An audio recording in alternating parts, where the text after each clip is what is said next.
procurando onde todo está. Olha como ele está focado, atento, como todo. E o braço, na mesma velocidade, na mesma sintonia. Eita, era duro.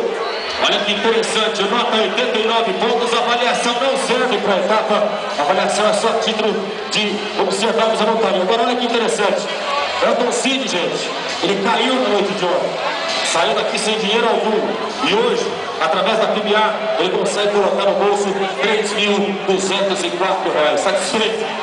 Estou satisfeito, queria agradecer a família do PBA, vem aqui completo do Paraná, fazer um bom serviço, um bom trabalho. Ter muito conhecimento e agradecer a Branda que está patrocinando mais